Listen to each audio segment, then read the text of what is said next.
How are we doing, Free Spirit fans? It's G here from South Coast Rods again. This time I am on the bank of Horton and absolutely made up to be fishing my first night on here. You can see Dave, the dog, in the background. Isn't quite as excited, but he's on the bed chair, so he's all good. It's just coming into evening time now. It's probably about 7 o'clock in the evening, and I'm looking away from the camera because I'm watching the water. And yeah, just I'm in a swim around the back of the lake. There's been a couple of fish showing just over to the sort of far left-hand side of the swim, not in my water, in next door's water. It's nice. It's nice to be out in a new lake. So I just wait for the plane to go through. That's the only problem with fishing this place is the right underneath the flight path of Heathrow, and ooh, that was a big fish. Right over the other side of the lake, unfortunately, about 30 yards off the far bank, but that was a big fish that just came up, just poked his head out and rolled back over. Come on, hippos, eh? Horton hippo, that's what we want. But yeah, it's looking good. The weather today, wind changed from that real cold easterly that we've had to a southwesterly. It's died off completely now. I'll turn the camera around in a bit and you can see where I'm fishing. And yeah, it just feels good. Feels good for a bite. A lot of silkweed out where I'm fishing. Getting a drop, but it's covered in silkweed. So just push the beads up a little bit on the helicopter rig and put a bit of PVA foam on there, just trying to lay the baits down on top of the that silkweed there. Yeah, quite busy. A few people on. Just been up the lodge, had some dinner, met some really nice people over there. All the members here are super friendly, which is great. You know, I love that from my fishing. I won't fish anywhere that people aren't friendly. I was going to call them something else, but yeah, not friendly people. To me, fishing's about getting out on the bank and enjoying yourself whilst you're here, whether you're catching or not. You know, I'm not one of those sort of catch at all cost people. I prefer to fish somewhere that's pleasant and people are polite and you make friends, and the fish aren't quite so big, rather than go and sort of battle with the crowds and have arguments about swims and stuff like that. That's just not a bit of me. But this place is lovely. It's really, really nice. I'll turn the camera around so you can see where I'm fishing. I'll just spin it around there. Right, so this is my swim. I'm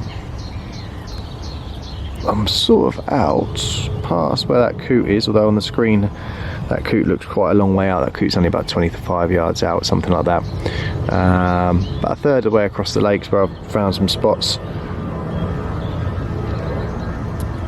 And it's just getting into that time of the evening where the light levels are fading a bit. And I'm hoping a few fish might start to show in front of the swim.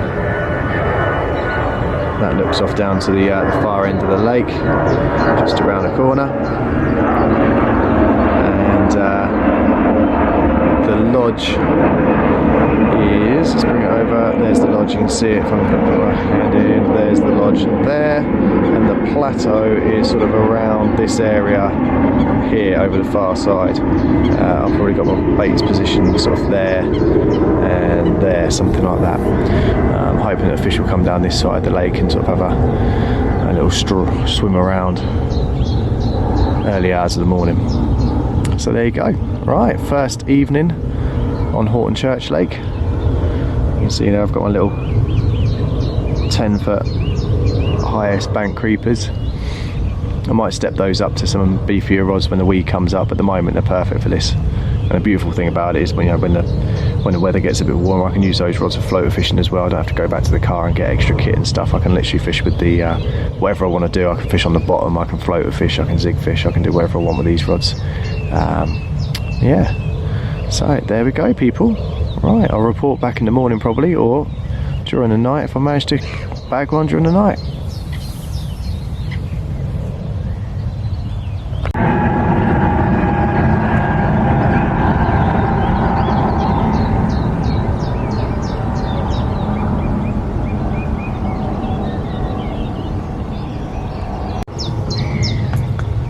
Alright, let's have a Big Dave interview. So Big Dave, how are you feeling about your first night on Horton Church? Excited? Huh? How's the bed share? Comfortable?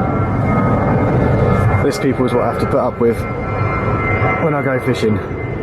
That is a very expensive custom built dog bed by Cotswold Aquarius. And that is my bed chair. And as you can see, Dave has a very strong preference over one from the other. Don't you, Dave? Just got a bit of camera shy.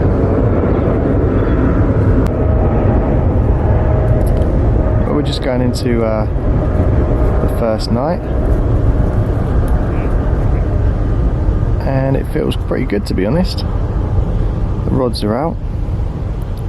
There's been a few fish showing out in front of the clubhouse there on the plateau, but I've just seen the first show near my baits, which is nice. We're about 10 yards past it, and a fish came out of the water just to the right hand side of the swim as well, about 30 yards out. Came out about 3 times, looked like it was travelling.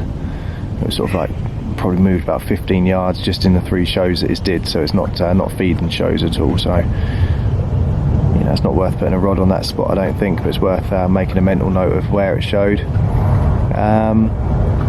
Yeah, it's looking good. See there, the old bobbins are illuminated. Hopefully the alarm will light up later on as well. Fingers crossed.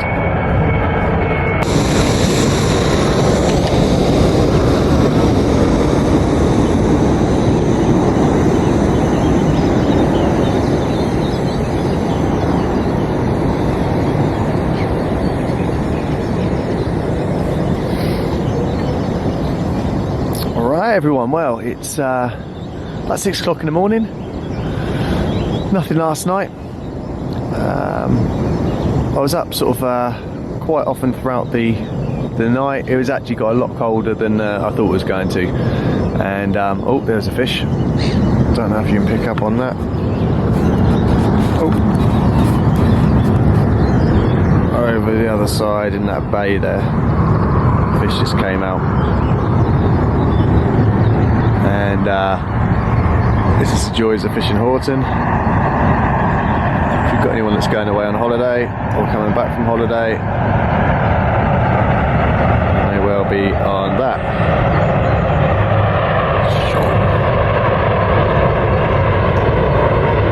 Planes stop at about 11 o'clock at night, and then I think the first one came over at 5 o'clock this morning. So yeah, always in the skies around Horton. But yeah, last night no fish, no bites, no liners. There were some fish topping. I was up at 2 o'clock in the morning, just sat out and listened. There was a couple of fish that went over near the plateau area. A fish went, it was sort of probably just past where my right hand rod is, came up and went over. I've seen a little bit of bubbling going on this morning. And yeah, it's we'll see how it goes. Dave was up, bless him, probably about every hour and a half trying to get on the bed chair. Stupidly, I forgot to bring a blanket for him. Always catches me out this time of year. You think, oh, springtime, it's going to be nice and warm, but yeah, night times the temperatures drop. I don't know if you can see this, but there's a little cormorant coming in. Oh, the old kettle's boiling. Turn that off. I don't know if you can see the way the gulls are behaving, but birds are quite a good indicator of what's going on naturally within inside the water. And literally in the last 5 minutes, a lot of gulls have turned up and are sort of picking stuff off the surface. I don't know if they're drinking or if they're actually taking. There he goes. It looks like he's taking a hatch, which would explain I did see some fish up. Oh, there goes a fish just past that duck. Similar sort of area. It's out of my water, but yeah, there's a few fish that are active. But again, the shows are quite, looks like they might be on hatches. They're coming up, sort of rolling over, slapping over on the surface. Might be time for a couple of zigs, I think. We shall see. I have a cup of tea, mull it over. I've only got a couple of hours. I've got to be off by 9 o'clock this morning. So yeah, we shall see.